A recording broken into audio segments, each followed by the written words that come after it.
उपस्थित सगळ्यांना नमस्कार.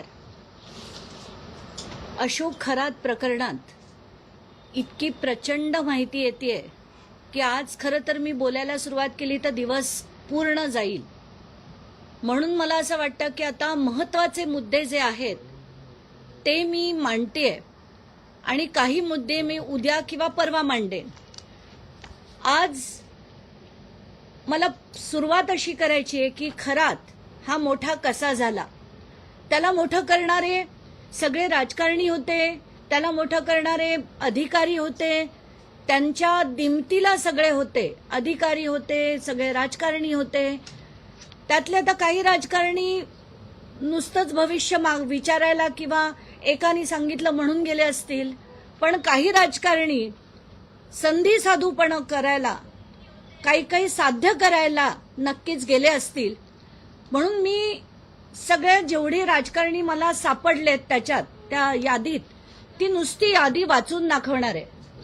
तर याचा अर्थ माझा त्यांच्यावर काही आक्षेप आहे असं नाही, त्यांचे कॉल्स त्याच्यात आहेत म्हणून ते काही त्याच्या विकृत गोष्टींना सहभागी होते असंही म्हणता येत नाही. पण राजकारणी तिथे गेले हे मात्र मला नमूद करायचं आहे, म्हणून मी ती सगळी नावं वाचून दाखवते. नाशिकचे आमदार नितीन पवार, चंद्रकांत पाटील, चंद्रकांत पाटलांचे पीए मंगेश देशपांडे, उदय सांगळे जे सिन्नरहून उभे होते, जे हरले ते देखील गेले होते. आमदार विधान परिषदेचे शिवाजी शहाणे, पद्मश्री पोपटराव पवार, रामदास खेडकर जे दादा भुसेंचे पीए आहेत, दीपक केसरकर यांचे आधी मला एक नंबर जो माझ्याकडे होता तो सापडला नाही, पण जेव्हा मी ट्रू कॉलरवरनं नंबर्स शोधत होती तेव्हा मला दीपक केसरकरांचा एक नंबर मिळाला ज्याच्यातनं 19 कॉल झाले होते. राहुल कोतडे जे ओएसडी आहेत विखे पाटलांचे, एकनाथ शिंदेचं तर मी म्हटलंच आहे, प्रभाकर काळेंचं मी म्हटलंच आहे, सुनील तटकरे आणि एक जे नवीन नाव मिळालंय ते म्हणजे जयंत पाटील राष्ट्रवादीचे.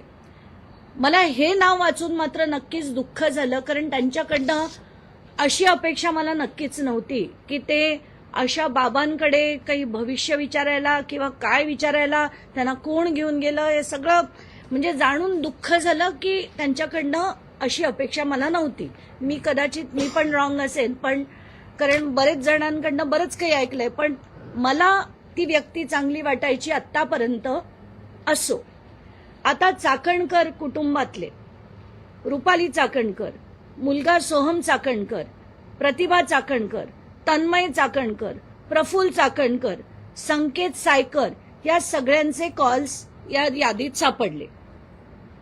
आता रुपाली चाकणकरांनी काल एक फेसबुक पोस्ट लिहिली आणि त्या फेसबुक पोस्टमध्ये त्यांनी लिहिलंय की माझ्यावर जे एक्झॅक्टली धनंजय मुंडे बोलत होते, एक्झॅक्टली तेच शब्द की माझ्यावर मीडिया ट्रायल होते, माझ्या विरुद्ध पुरावा दिला जात नाहीये, माझं अमुक नाहीये, माझं तमुक नाहीये, असं जे विधान त्यांनी काल केलं फेसबुक पोस्ट थ्रू, आणि त्या पण एक्झॅक्टली धनंजय मुंडेंसारख्या सध्या मीडियातनं गायब आहेत.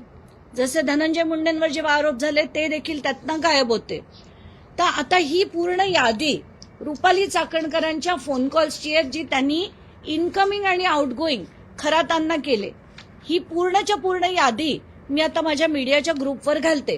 ह्याच्यात 177 कॉल्स आहेत, त्याच्यात जसं मी आधी म्हटलं कॉल रेकॉर्ड्स 177 आहेत, ज्याच्यात इनकमिंग कॉल 119 आहेत, आउटगोईंग कॉल 58 आहेत, आणि हा डेटा 1 एप्रिल ते 17 मार्च आहे. आणि इंटरेस्टिंगली 17 मार्च पर्यंत अगदी त्यांचा फोन बंद होईपर्यंत रुपाली चाकणकर त्यांच्याशी बोलायच्या, आणि एका दिवशी ते तब्बल 22 मिनिटं गप्पा मारत होते. हे कशाच्या गप्पा होत्या, त्यांना त्यांच्या संस्थानाची बोलणी होती का, आणि त्यांना अजूनही जर वाटत असेल की मी काही चूक केलेलं नाहीये तर परमेश्वरच जाणो. कारण आत्ताच्या घटकेला ही मी जी यादी काढली आहे आणि याच्यात बाकीची जी नावं आहेत त्याची मी चौकशीची मागणी SIT कडे केली आहे. त्याच्यात टोटल जे टॉप 10 फोन नंबर्स आहेत ज्यांनी सगळ्यात जास्त वेळ खरातांशी बोललेत त्याच्यात पहिल्या नंबरवर त्यांची मुलगी आहे, मी समजू शकते.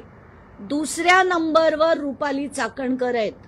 33,727 सेकंद ह्या त्यांच्याशी बोलल्या. तर रुपाली चाकणकर, जर तुमचं काही काम नव्हतं, फक्त संस्थेचं काम तुम्ही पाहत होत्या, तर तुम्ही त्यांना करणाऱ्यातल्या कॉलमध्ये टॉपच्या दुसऱ्या नंबरवर कशा, म्हणजे तुमचे सगळ्यात जास्त कॉल 177 कॉल सोडा, काही कॉल जर 30 सेकंदाचे असते तर मी समजू शकले असते, पण तुमचं सगळ्यात जास्त जर खरातांशी कोणी बोललं असेल तर त्याच्या नंबर 2 पदावर रुपाली चाकणकर आहेत. आता बाकीची नावं मी वाचून दाखवते. पहिली आहेत तृप्ती, दुसऱ्या आहेत रुपाली चाकणकर, तिसरे आहेत दीपक लोंढे, चौथे आहेत कल्पना, म्हणजे ज्या खरातांच्या पत्नी आहेत, त्यांच्या आपल्या पतीशी त्या 4थ्या नंबरवर आहेत.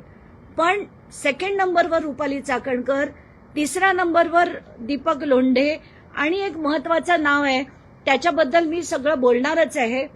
माझी SIT कडे मागणी अशी आहे की जेवढे प्रॉपर्टी डिलिंग्स, पैशाचे डिलिंग्स, जे जे जमिनी घेणं, MIDC जमिनी मिळवून देणं, यासाठी ज्या ज्या अधिकाऱ्यांनी आणि त्यांच्या अतिशय जवळच्या लोकांनी जी मदत केली त्याची मी नावं वाचून दाखवते. दीपक लोंढे हे सगळ्यात त्यांच्या जवळचे होते आणि हे केसरकरांच्या पण अतिशय जवळचे आहेत. त्यांचे 189 कॉल्स आहेत. बाळासाहेब बोराडे 156 कॉल्स आहेत. नंदकिशोर काटोरे हे खरं डॉक्टर आहेत, यांचा रोल मला पूर्णपणे आता बोलता येत नाहीये, पण अतिशय विचित्र असा रोल आहे त्यांचा.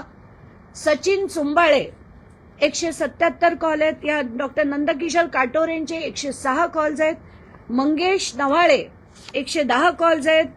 राहुल देशमुख, त्यांनी HAOUL वगैरे ते न्यूमरॉलॉजी आणि याच्यात सगळ्यात बदललं जातं, नाव लिहिण्याची पद्धत सुद्धा बदलली जाते, अंक काही गणित प्रमाणे ते केलं जातं. असो, अविनाश पोटे जे सिन्नर MIDC मध्ये ऑफिसर आहेत, त्या MIDCच्या जमिनींचा रोल कमलाकर पोटे आणि अविनाश पोटे यांचा एक्झामिन करण्यात यावा. महेंद्र शेळके पाटील यांचा देखील त्याच्यातला रोल हा इन्व्हेस्टिगेट झाला पाहिजे. तर याच्यात धक्कादायक बाब अशी आहे की जवळजवळ म्हणजे तहसीलदार, डेप्युटी कलेक्टर, PI आणि API अशी 7 माणसं, 2 RTO, त्याच्यात एक निमसे नावाचे आहेत, ते पण, या सगळ्यांची म्हणजे ही नावं बघून मी हैराण होते की लोक का फोन करायची खराताना उठता बसता. इतके 100 शेकडो कॉल त्यांनी कशासाठी केले. आता रुपाली चाकणकर म्हणाल्या की माझा काहीच त्याच्यात हात नव्हता, मी काहीच चुकीचं केलं नाहीये. मग रुपाली ताई, हे जे झालंय की तुम्ही 5 तारखेला आयोगाकडनं जी नोटीस पाठवली होती आणि त्याच्यात तातडीने म्हणजे 9 तारखेला तुम्ही त्याचं जे हिअरिंग घेतलं, इतकी काय घाई झाली होती खरातांची प्रकरणं संपवण्याची, तुम्हाला याची चौकशी झाली पाहिजे. आणि म्हणून आपल्या रुपाली चाकणकरांना SITने ताबडतोब खरं बोलवलं पाहिजे होतं. आता महिना उलटून जातोय तरी पण त्यांना बोलवलं जात नाहीये, याचं मला नक्कीच दुःख आहे. मी परत त्यांना